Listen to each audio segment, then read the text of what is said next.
और इसी बीच एक बड़ी खबर आपको बता दें, दिल्ली आतंकी हमले के मामले में एनआईए ने उमर उन नबी के मददगार को गिरफ्तार किया है। आपको जानकारी दे दें कि एनआईए ने दिल्ली में हुए आतंकी बम विस्फोट के मामले में एक और गिरफ्तारी की है। एजेंसी ने फरीदाबाद के रहने वाले शोएब को गिरफ्तार किया, जिसने धमाके से ठीक पहले आतंकी उमर उन नबी को अपने घर में शरण दी थी। तो बड़ी जानकारी आपको दे रहे, गिरफ्तारियों का दौर लगातार जारी है। अब एनआईए की ओर से एक और शख्स शोएब को गिरफ्तार किया गया है।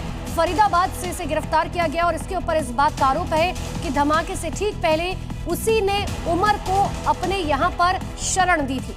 और इसका जो है इस पूरे मामले से क्या कुछ लेना देना है, हर एंगल से जांच पड़ताल की जा रही है। दिल्ली ब्लास्ट में अब एक और शख्स की गिरफ्तारी। दिल्ली ब्लास्ट केस में गिरफ्तार आतंकियों की पूछताछ में बड़ा खुलासा हुआ है, जिसके मुताबिक आतंकी उमर नूर हिसास के बाद काफी नाराज था, क्योंकि जुलाई 2023 में हुई थी। इसके अलावा उमर नासिर जुनैद मर्डर केस और बुरहान वानी केस से भी काफी नाराज था, और उसके बाद ही उसने बड़े एक्शन की सोची, साजिश की सोची और बाकायदा इसके लिए प्लान बनाया। उमर ने कट्टरपंथी सोच बाकी मॉड्यूल में पड़ी और उन्हें अपने मिशन में अपने साथ जोड़ा।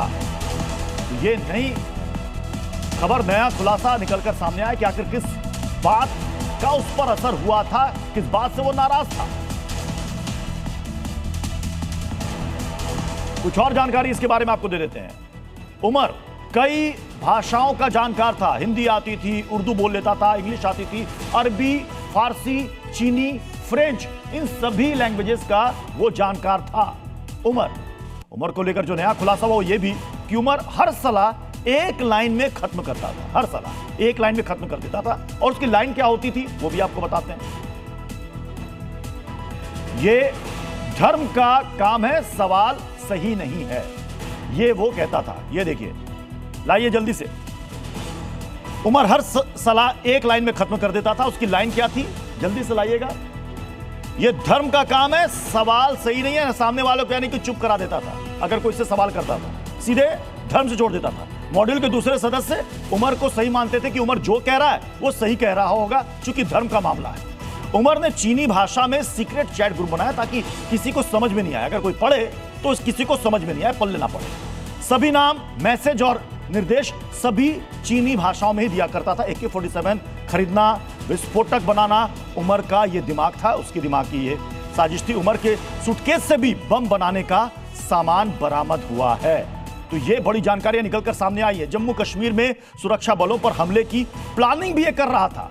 उमर आतंकी हमले का टेक्निकल मास्टरमाइंड था और उसने ही ये पूरी साजिश रची थी। अब उमर कैसे बना आतंकियों का लीडर, ये भी आपको बताते हैं। साइंस की इसे अच्छी समझ थी, डॉक्टर था, MBBS की पढ़ाई कर चुका था, प्रैक्टिस कर रहा था, सोच बेहद खतरनाक, धार्मिक रूप से बेहद कट्टर था। ये 9 भाषाओं का जानकार था, जैसा कि हमने आपको बताया कि फ्रेंच भी आती थी, इंग्लिश भी आती थी। इसे बम बनाने में ये एक्सपर्ट था उमर।